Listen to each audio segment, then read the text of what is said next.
அனைவருக்கும் வணக்கம். Welcome to Srinivasam சமையல். இன்றைக்கி ஸ்ரீனிவாசம் சமையலில் குழந்தைங்களுக்கு ரொம்ப பிடிச்ச பாஸ்தா எப்படி செய்யலான்னு பார்க்கலாம். இந்த பாஸ்தா இன்றைக்கி நான் இந்தியன் ஸ்டைலில் ப்ரிப்பேர் பண்ணியிருக்கேன். இதில் நான் நிறைய வெஜிடபிள்ஸ் சேர்த்துருக்கிறேன். இது இந்தியன் ஸ்டைல் வெஜிடபிள் பாஸ்தா அப்படின்னு சொல்லலாம். இது இந்தியன் ஸ்டைலில் நான் பண்ணியிருக்கிறதுனால கண்டிப்பாக நம்ம பெரியவங்களுக்கும் இது ரொம்ப பிடிக்கும். வாங்க இன்றைக்கி இந்தியன் ஸ்டைல் வெஜிடபிள் பாஸ்தா எப்படி செய்யலான்னு பார்க்கலாம். இன்றைக்கி இங்கே நான் 3 விதமான பாஸ்தா டிசைன்ஸ் எடுத்து வச்சுருக்கிறேன். நீங்கள் ஃபஸ்ட்டு பார்க்குறீங்கள அது கேரட் ஆப்பி.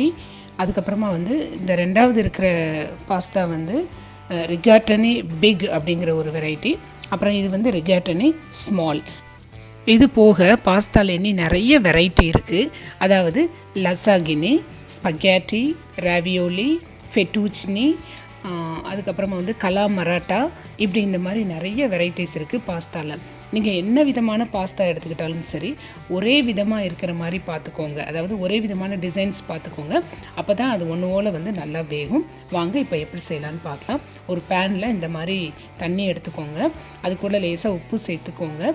இந்த தண்ணி நல்லா கொதித்ததுக்கு அப்புறமா நம்ம எடுத்து வச்சுருந்த பாஸ்தாக்களை இதில் சேர்க்கணும். தண்ணி கொதித்ததுக்கு அப்புறமா தான் நம்ம சேர்க்கணும். கொதிக்கிறதுக்கு முன்னாடி சேர்த்துட்டிங்கன்னா பாஸ்தா அப்படியே உள்ளே போய் சேர்ந்து கட்டியாயிரும். இப்போ தண்ணி நல்லா கொதிக்கட்டும்.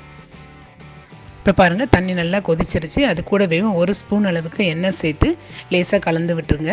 இந்த மாதிரி எண்ணெய் சேர்க்குறதுனால பாஸ்தா ஒன்றோட ஒன்று ஒட்டாமல் நல்லா உதிரி உதிரியாக நமக்கு கிடைக்கும். இன்றைக்கி பாஸ்தா செய்கிறதுக்கு நான் ரிகாட்டனி பிக் 1/4 கிலோ அளவுக்கு எடுத்துருக்கிறேன்.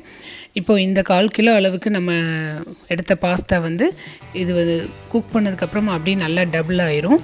இது கிட்டத்தட்ட ஒரு 4 பேர் அளவுக்கும் சாப்பிட்றதுக்கு போதுமானதாக இருக்கும். இந்த மாதிரி போட்டதுக்கப்புறமா நல்லா கலந்து விட்டுருங்க. இல்லாட்டி அடியில் போய் அப்படியே நல்லா செட் ஆயிரும். இது வேகிறதுக்கு ஒரு 15 நிமிஷம் வரைக்கும் ஆகும். அது வரைக்கும் இந்த பேனை மூடி வச்சுருங்க. இப்போ இது இருக்கட்டும். இப்போது 15 நிமிஷம் ஆயிடுச்சு. பாருங்கள், நல்லா தண்ணி கொதிச்சிட்ருக்கு. பாஸ்தாலாம் நல்லா வெந்துருச்சு. இப்போ இந்த மாதிரி ஒரு கரண்டியால் எடுத்து பாருங்கள், நல்லா வெந்துருச்சு.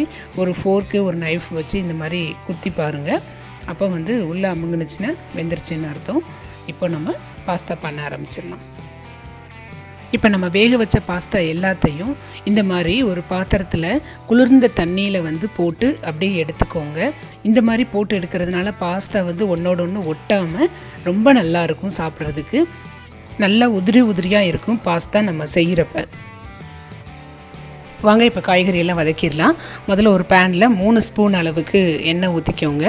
எண்ணெய் நல்லா சூடாக ஆனதுக்கப்புறமா ஒரு பெரிய சைஸ் வெங்காயம் இந்த மாதிரி சின்ன சின்னதாக கட் பண்ணி கூட சேர்த்துக்கோங்க. அதையும் நல்லா வதக்கிடுங்க.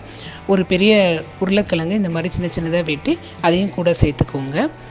அப்புறமா ஒரு சின்ன கேரட்டு இந்த மாதிரி சின்ன சின்னதாக கட் பண்ணி சேர்த்துக்கோங்க. அப்புறமா நான் இன்றைக்கி ஒரு பெரிய சைஸ் குடமிளகாய் சின்ன சின்னதாக கட் பண்ணியிருக்கேன், அதுவும் சேர்த்துருக்கேன். அப்புறமா கொஞ்சமாக பச்சை பட்டாணி அதுவும் சேர்த்துருக்கேன் நான். இதை நல்லா வதக்கிடுங்க. பாஸ்தா நூடுல்ஸ் ரெசிபீஸ்க்கெல்லாம் கேப்சிகம், க்ரீன் பீஸ் போடுறது ரொம்ப நல்லாயிருக்கும். இப்போ காய்கறி வதங்குறதுக்கு கொஞ்சம் உப்பு சேர்த்துட்டு லேசாக வதக்கிட்டு மூடி வச்சுருங்க. இது 5 நிமிஷம் வரைக்கும் வேகட்டும். 5 நிமிஷம் ஆயிடுச்சு. இப்போ பாருங்கள், நல்லா காய்கறியெல்லாம் வெந்துருச்சு. அது கூடவே 1 ஸ்பூன் அளவுக்கு மிளகாய் தூள் சேர்த்து நல்லா வதக்கிக்கோங்க. அப்புறமா அது கூடவே நம்ம வேக வச்சுருந்த பாஸ்தாவை சேர்த்துட்டு நல்லா கலந்து விட்டுருங்க.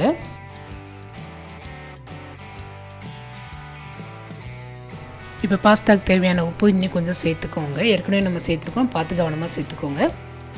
இப்போ பாஸ்தாவுக்கு நம்ம இன்னும் கொஞ்சம் ஃப்ளேவர் கொடுக்கறதுக்காக ஒரு பேனில் 2 ஸ்பூன் அளவுக்கு எண்ணெய் ஊற்றிக்கோங்க. 1 ஸ்பூன் அளவுக்கு மிளகாய் தூள் சேர்த்துட்டு லேசாக மிளகாய் தூளை வதக்கிடுங்க. ரொம்ப வதக்கிடாதீங்க, கருகிடக்கூடாது. போட்ட உடனே டக்குன்னு எடுத்துடணும். எடுத்துட்டு இப்போ நம்ம பாஸ்தாவில் அதை அப்படியும் ஊற்றிட்டு நல்லா கலந்து விட்டுருங்க. இப்போ இந்த ஸ்டைல் பாஸ்தா டிப்பிக்கலி நம்ம எப்படி நம்ம வீடுகளில் செய்யக்கூடிய அதே மசாலாவில் தான் நம்ம செஞ்சுருக்கோம். வேறு எதுவுமே நம்ம இதில் சேர்க்கலை. இது கூட 1 கப் அளவுக்கு முட்டைக்கோஸ் நல்லா சின்ன சின்னதாக கட் பண்ணி கூட சேர்த்துக்கோங்க. இப்போ கடைசியாக ஒரு அரை மூடி எலுமிச்சம்பழம் பிழிஞ்சு அதனுடைய சாறை கூட சேர்த்துக்கோங்க. இது கொஞ்சம் புளிப்பு சுவையை கொடுக்கும், நல்லாயிருக்கும். இப்போ சூப்பராக ரெடி ஆயிடுச்சு இந்தியன் ஸ்டைல் வெஜிடபிள் பாஸ்தா. இந்த ரெசிபியை ட்ரை பண்ணுங்கள். மறக்காமல் உங்களுடைய கமெண்ட்ஸ் எனக்கு எழுதுங்க. ஸ்ரீனிவாசம் சமையலுக்கு கண்டிப்பாக சப்ஸ்கிரைப் பண்ணுங்கள். தினம்தோறும் திருமண விருந்து உங்கள் ஸ்ரீனிவாசம் சமையலில். தேங்க்யூ.